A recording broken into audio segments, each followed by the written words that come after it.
नमस्कार, आप देख रहे हैं आज तक। आपके साथ मैं हूं सईद अंसारी। प्रधानमंत्री नरेंद्र मोदी के जनकपुर न जाने से लोगों में अच्छी खासी मायूसी है। लोग अब सड़कों पर उतर आए हैं। नरेंद्र मोदी के स्वागत के लिए जनकपुर पूरी तरह से सज भी चुका था, लेकिन घरेलू व्यस्तता के कारण प्रधानमंत्री नरेंद्र मोदी अब जनकपुर नहीं जा रहे हैं। वो जाएंगे सिर्फ काठमांडू, लेकिन लोग हैं जनकपुर के कि मानने को तैयार नहीं।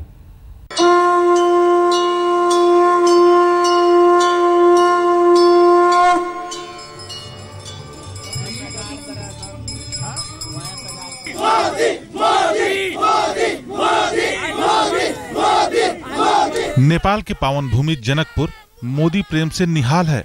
प्यार इस कदर है कि उनके ना आने की खबर जनता पचा नहीं पा रही है। उन्हें मंजूर नहीं कि वो मोदी को पास से न देख पाएं, उन्हें सुन न पाएं। इस सरकार का हम चैलेंज करता नहीं कि मोदी जी का फरमान अगर रुकी तो अवस्था गंभीर हुई। अब औपचारिक तौर पर साफ हो चुका है कि प्रधानमंत्री नेपाल के दौरे में सिर्फ काठमांडू जाएंगे। जनकपुर की जनता सड़कों पर आ गई। वो मांग कर रही है कि मोदी उनके बीच जरूर आए।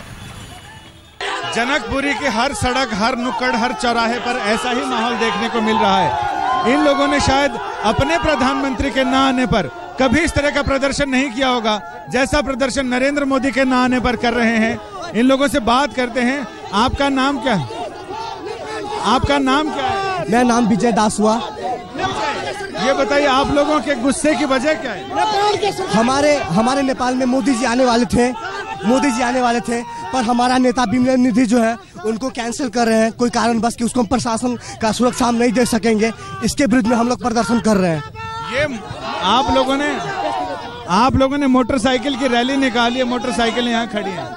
ये झाड़ू भी, क्या संदेश देना चाहते हैं आप लोग? जी सर हम कहेंगे, बताइए। जो सरकार अपने पड़ोसी को और अपने अतिथि को सुरक्षा नहीं दे सकता है, उसे प्रधानमंत्री और गृह मंत्री चलाने का कोई अधिकार नहीं है। तुरंत इसी वक्त वो राजीनामा करे। वो क्या शासन चलाएगा? प्रधानमंत्री के स्वागत के लिए जनकपुर सज चुका था। एयरपोर्ट को चमकाया जा रहा था, मंदिरों को सजाया जा रहा था। जानकी मंदिर में विशेष तैयारी हो रही थी। और तो और नागरिक अभिनंदन के लिए 12 बीघा मैदान तैयार हो चुका था। यहाँ तो अब हम लोग में और पूरे सब लोग में असंतोष हैं, निराश हैं। सब चाहते हैं कि वो आए और एक बार जनकपुर को देखें, माता जानकी की दर्शन करें। उसमें सबकी हर्षोल्लास होगी। सर वो आते तो यहाँ लोगों को जो है ना बहुत खुशी होती, और हम लोग उनके लिए जो है एक हफ्ता पहले से तैयारी में है। और यहाँ के लोग जो है नरेंद्र मोदी आते, और यहाँ उनके ऊपर बहुत उम्मीद है, बहुत बड़ी उम्मीद रखे हुए हैं। बहुत खुशी थी, बहुत तैयारी थी यहाँ। जहाँ तक स्थानीय जनता का है तो हमारी अपेक्षा बहुत सारी थी। यहाँ से एक बच्चे में देखें सब में रोष व्याप्त है। तो कुल मिला जुला कर कहा जाए तो हम लोग सारे असंतुष्ट हैं, रोष है, और देश में की राजनीति पर भी इसका दूरगामी प्रभाव पड़ेगा। अयोध्या से राम जी की बारात चल चुकी है, इसलिए मां सीता की नगरी जनकपुर में उत्साह कुछ ज्यादा ही था। प्रधानमंत्री 25 नवंबर को यहाँ आने वाले थे। उसी दिन राम जी का तिलकोत्सव है। इस मौके पर जानकी मंदिर में प्रधानमंत्री के पूजा का कार्यक्रम भी था।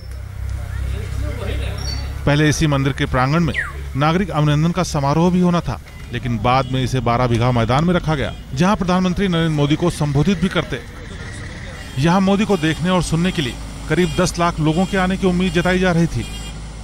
भारत सरकार के एग्जिम बैंक के लोन से अभी नेपाल के भूभाग को जो पड़ता है उसको हम बनाने के लिए काम शुरू किया है। कॉन्ट्रैक्ट अवार्ड हो चुका है। वो मेरे ही मंत्रालय अंतर्गत है और उसका कॉन्ट्रैक्ट अवार्ड हो चुका है और वो काम शुरू होगा। हम उनसे ये भी आग्रह पिछले विजिट में भी यहाँ के भारतीय पदाधिकारियों से रिक्वेस्ट किया है कि भारतीय भूभाग में बिशोल, कलानेश्वर और ये फुलहर जो पड़ता है उसको आप बना दीजिए।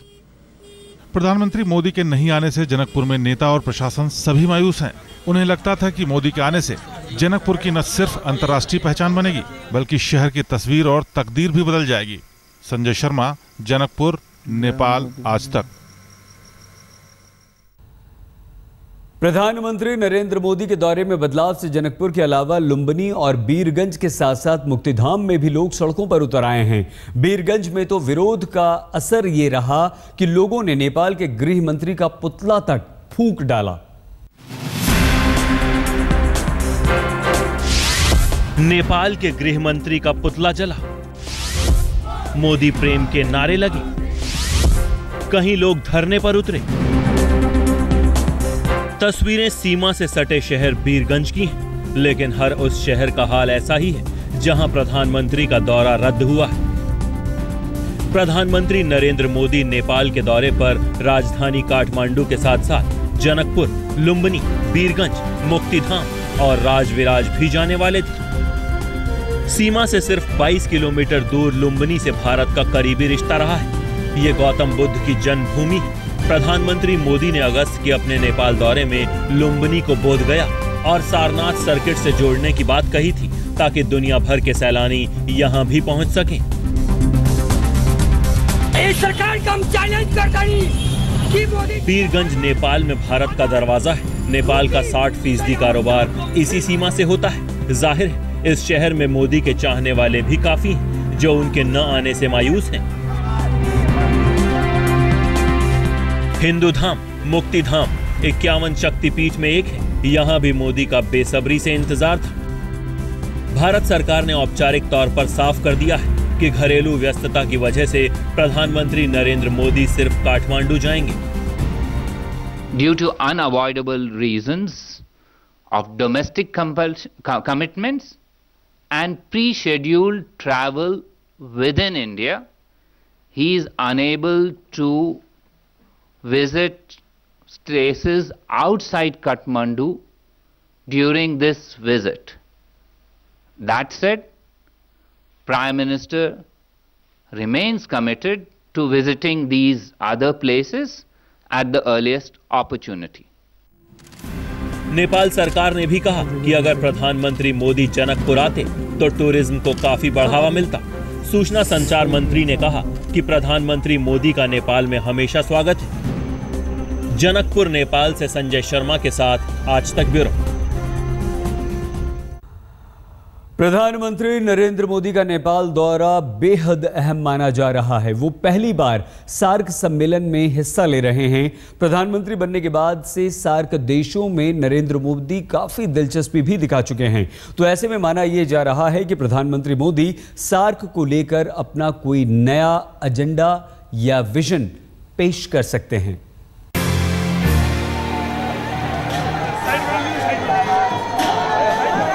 नेपाल की राजधानी में फिर गूंजेगा मोदी मोदी का नारा। 17 साल बाद जब कोई भारतीय पीएम काठमांडू पहुंचा तो भगवान पशुपतिनाथ का शहर मोदी मोदी के जयकार से गूंज उठा। मोदी और काठमांडू के लोगों के सामने अब वही मौका फिर आ रहा है। 26 और 27 नवंबर को काठमांडू में सार्क सम्मेलन में शिरकत करेंगे। काठमांडू में होने वाले 18वें सार्क सम्मेलन को दक्षिण एशिया में मोदी के लिए बड़ा मंच माना जा रहा है, क्योंकि सार्क का मंच पिछले कुछ सालों से अपनी अहमियत खोता जा रहा है। माना जा रहा है कि सार्क को लेकर पीएम मोदी काठमांडू में अपना नया विजन रखेंगे। दक्षिण एशियाई देशों के बीच रिश्ते प्रगाढ़ करने और भारत को उसका केंद्र बनाने के सपने को साकार करेंगे। क्योंकि प्रधानमंत्री बनने के बाद से ही मोदी सार्क को पुनर्जीवित करने में लगे हैं। अपने शपथ ग्रहण में उन्होंने सार्क देश को न्योता भेजा था।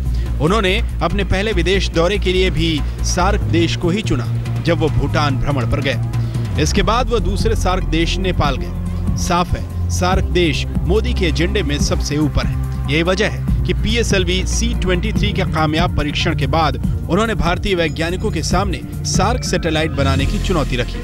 I ask our space community to take up the challenge of developing a SARC satellite. SAARC देशों में भारत सबसे ताकतवर है। सत्ता संभालने के बाद मोदी ने सार्क देशों में जो दिलचस्पी दिखाई है, उससे दक्षिण एशियाई सहयोग संगठन के देशों को मोदी से काफी उम्मीदें जगी हैं। देखना दिलचस्प होगा कि काठमांडू में सार्क को लेकर मोदी कौन सा विजन पेश करते हैं। आज तक ब्यूरो। मोदी 6 महीनों के अंदर 8 देशों की यात्रा कर चुके हैं और तुलना करें तो पूर्व प्रधानमंत्री मनमोहन सिंह और अटल बिहारी वाजपेयी ने हर साल औसतन 7 विदेश दौरे किए थे। मोदी 6 महीने में ही यह आंकड़ा पार कर चुके हैं। और इतना ही नहीं, औसतन हर 7वां दिन नरेंद्र मोदी ने अपना विदेश में ही बिताया है। मोदी जहां भी रहते हैं काम पर डटे रहते हैं, सिर्फ 4 से 5 घंटे की नींद लेते हैं और उसके अलावा सारा काम सिर्फ और सिर्फ काम।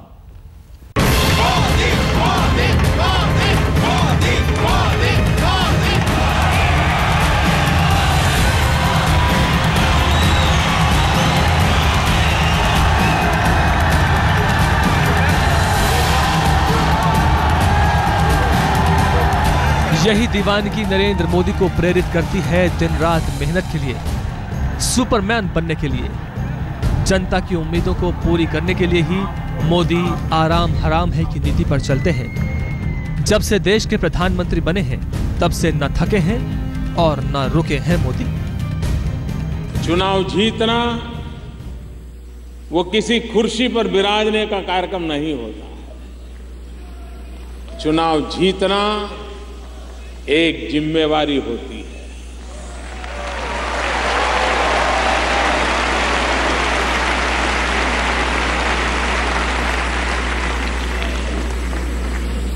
और मैं जब से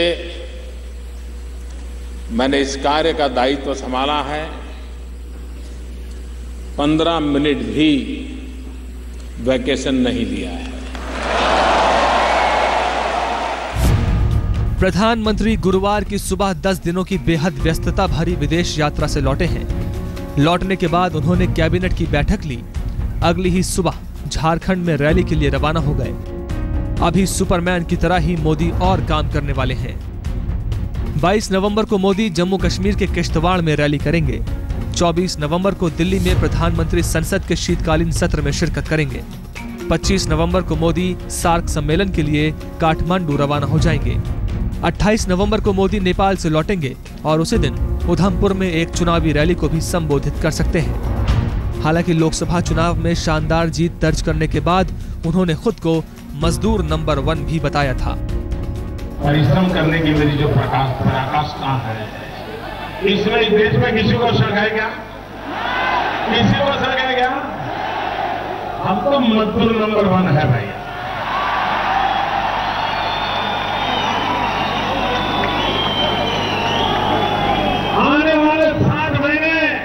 वो 18 घंटे चुनाव से पहले भी काम करते थे और अब भी काम करते हैं, और इसलिए कहते हैं कि भाई अगर मेरे सहयोगी मैं 12 घंटे काम, अगर मेरे सहयोगी 12 घंटे काम करेंगे तो मैं 14 घंटे करूंगा, अगर कोई 14 घंटे करेगा तो मैं 18 घंटे करूंगा। तो प्रधानमंत्री जी कोई क्या कर रहा है मैं तो नहीं है, लेकिन प्रधानमंत्री जी 18 घंटे काम कर रहे हैं।